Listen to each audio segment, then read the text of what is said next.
नमस्कार दोस्तों, आज 2 अक्टूबर 2026 को हमने अपनी यात्रा गुप्त काशी से शुरू की और मंदाकिनी को पार करते हुए पहुंचे ऊखीमठ, जहां ओंकार मंदिर है।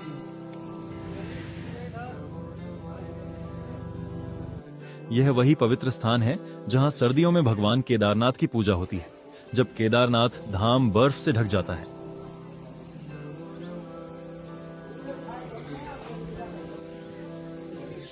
यह स्थान बेहद शांत, पवित्र और आध्यात्मिक ऊर्जा से भरा हुआ है।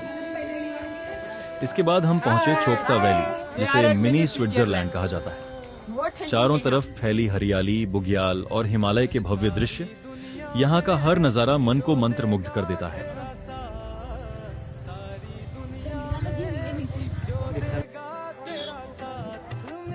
यहीं से तुंगनाथ मंदिर का ट्रैक शुरू होता है, जो दुनिया का सबसे ऊंचा शिव मंदिर है और पंच केदार में शामिल है।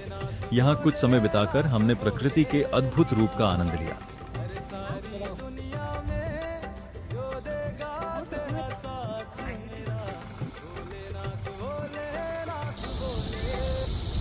आगे बढ़ते हुए हम ज्योतिर्मठ पहुंचे और नरसिंह भगवान के मंदिर में दर्शन किए।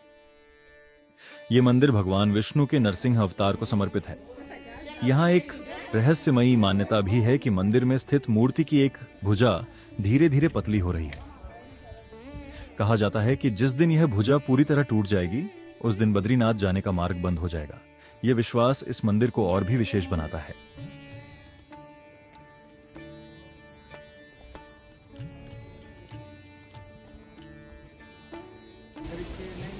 फिर विष्णु प्रयाग होते हुए हम पहुंचे बद्रीनाथ, जहां से हम पहले पहुंचे भारत के अंतिम गांव माममाना।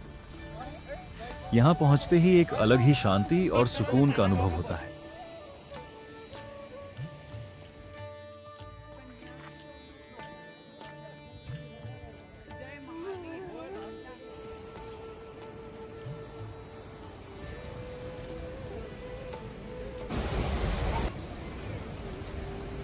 हमने यहाँ सरस्वती नदी के दर्शन किए, भीमशिला देखी और उस मार्ग पर भी चले जिसे स्वर्गारोहिणी का रास्ता कहा जाता है।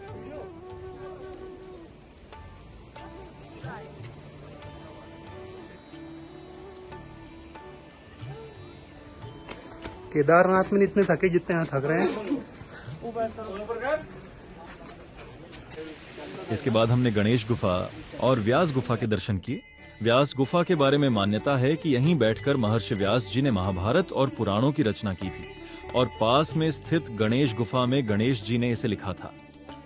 महर्षि वेद व्यास का योगदान भारतीय संस्कृति और धर्म के लिए अमूल्य है।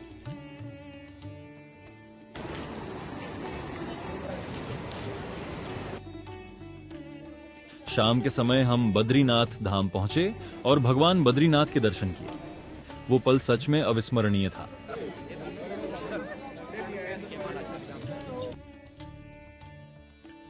अगली सुबह हमने गर्म कुंड में स्नान किया और फिर बद्रीनाथ से आज्ञा मांगी। इसके बाद हमने खुशी खुशी एक दूसरे को 4 धाम यात्रा पूर्ण होने की बधाई दी। भगवान को बहुत बहुत आभार हमारे 4 धाम कंप्लीट करने के लिए। और भी कुछ बोलिए।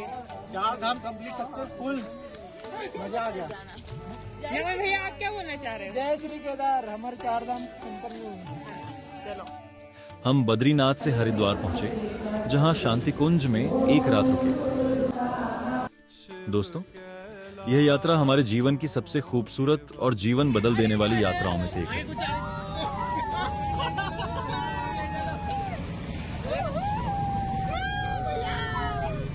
अगली सुबह हम ओंकारेश्वर पहुंचे और मां गंगा का जल भगवान शिव को अर्पित कर अपनी यात्रा को पूर्ण किया। जय केदारनाथ, जय बद्री विशाल।